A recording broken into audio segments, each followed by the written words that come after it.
This is part 2 of Bloodbound on choices. You should choose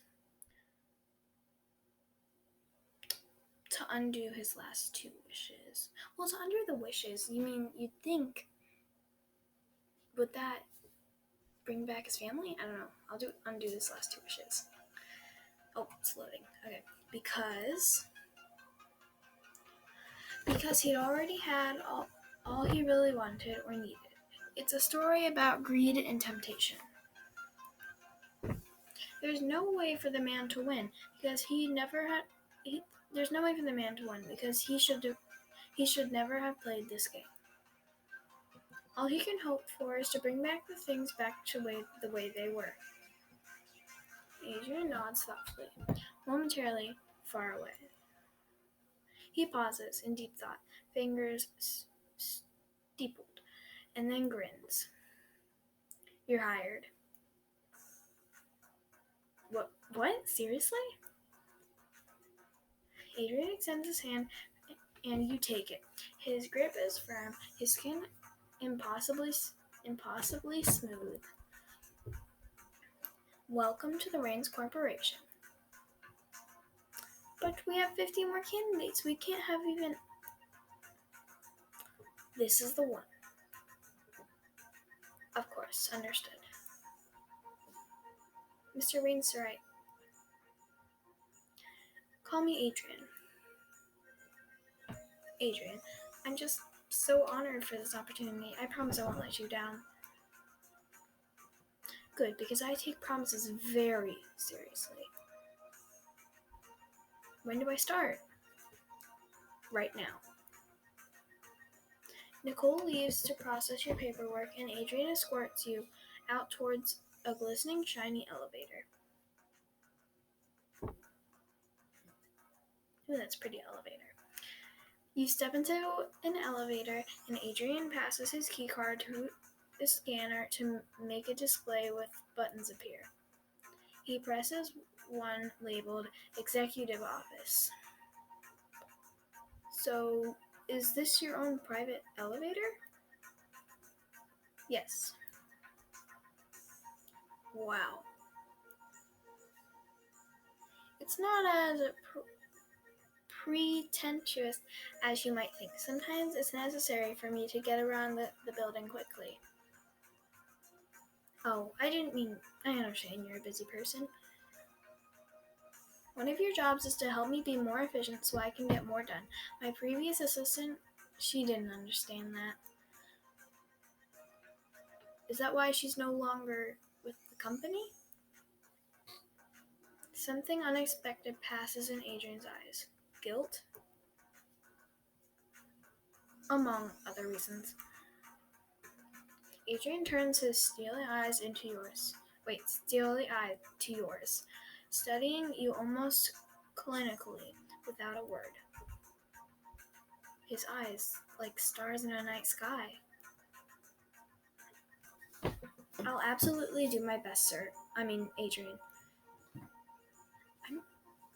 I have no doubt you will. That's why I hired you. I'm ready to hit the ground running. What's on the agenda today?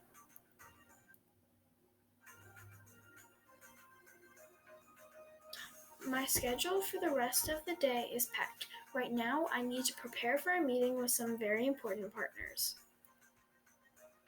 Got it.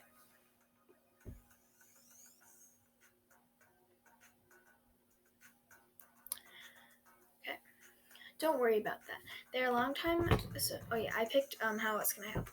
Don't worry about that. They're long-time associates of mine. They've been here before and know what they're... Oh, wait, no, I picked the first one. Sorry.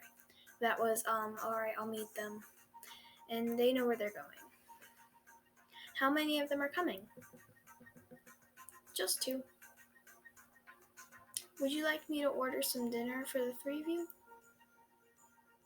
That won't be necessary, but there is one thing I'd like for you to do. Of course. My guests are formidable people. At the height of power in their fields, I am conducting some delicate I don't even know what that word is. If you know what that is, comment down below. So I wanted to welcome them with some memorable gifts. No problem. Would you like me to run out and shop for some special items? I can shop like nobody's business, especially with someone else's money. I'm seriously like semi-pro. Actually, I've actually already personally selected a few unique things. All I need you to do is pick them up for me. Absolutely. The elevator stops at the top floor and the door is open to reveal the lobby outside Adrian's office. This will be your desk. Wow. That's pretty. You step towards it, but Adrian stops you. You'll be going back down all the way down to the basement archives. Is that where the gifts are? Yes, they should have everything ready for you. Afterwards, come find me on the 75th floor conference center. Wow, that's a tall building. Just be prepared. The Archive clerk can be a bit unusual. Adrian reaches into the elevator and pushes B for basement.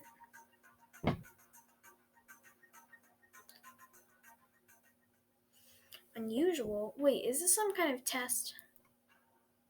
Adrian doesn't answer, just steps back out and smiles faintly as the door closes. The elevator descends down, down, and down. You exit the elevator and find yourself at the basement archives. Okay, not what I expected. What are you doing here? Whoa. You startled by an old clerk with a deep scowl and an old-fashioned suit. You gather your composure and offer your hand. He doesn't shake it. This is a test, right? This has to be a test. I have no idea what you're talking about.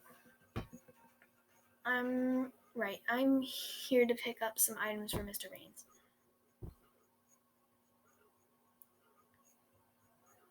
Some gifts he requested for his guests. Do you have an authorization form? Authorization? No, He turns on his heel and hunches away. Wait. I don't know which one to pick. Oh gosh. Comment down below which one you would have picked. Oh gosh. I'm so sorry, sir. Please give me a moment. I need those gifts. I'm gonna go with I need those gifts now.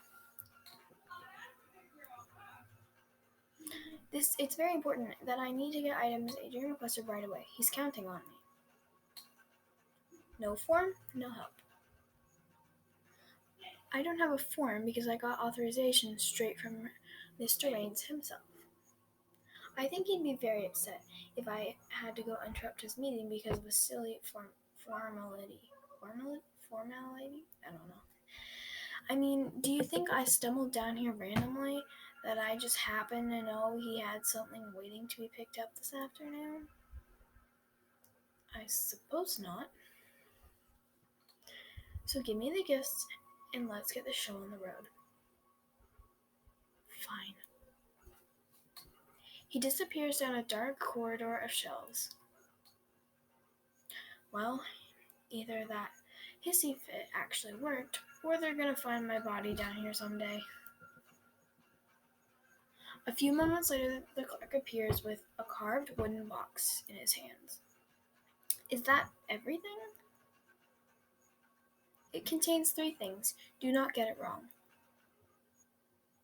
Get what wrong?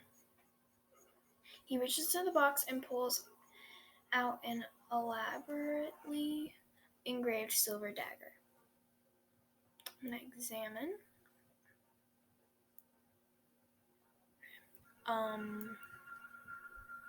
The dagger is from Mr. Castellanos. He's from the 14th century. Like, for real, 14th century? Do I look like I play jokes? No, I was just expecting like a fancy pen with a Reigns Corp logo or something. He carefully places the dagger back in the box and takes out a golden Egyptian scarab beetle encrusted with precious stones. That's beautiful. This scarab is 2,100 years old. That's a lot of years. Like, for real. 2,100 years. Holy, I studied these in history class. It's intended for Mr. Said. Okay, I'm probably gonna forget who's for who, so I need to get a piece of paper because I feel like it's gonna test me or something.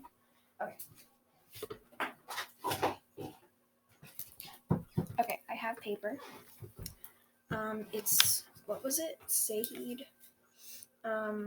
Purple thing.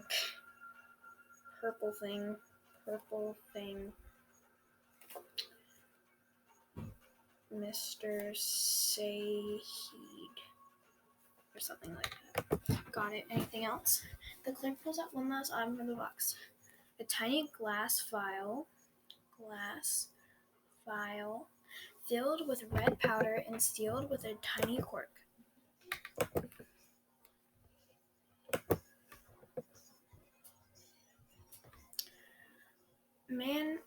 Mandrake extract. That is something Mr. Raines requested for himself. Okay. Oh yeah, the first thing was a dagger. For someone. I think it started with a C. Mr. C. And then glass vial. Mr. What, I forgot his name. How did I do that? Can you go over who they're for again?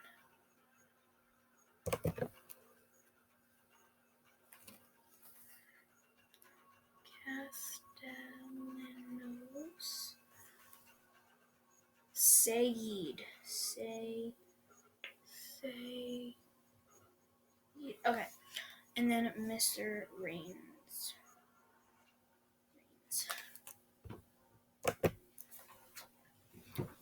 Right, got it now. Okay. The clerk nods and hands you the box. He turns and disappears down a dark corridor. Oh, okay. Thank you, bye. From down the corridor, you hear him muttering. Well, that was incredibly weird. What's the deal with this place?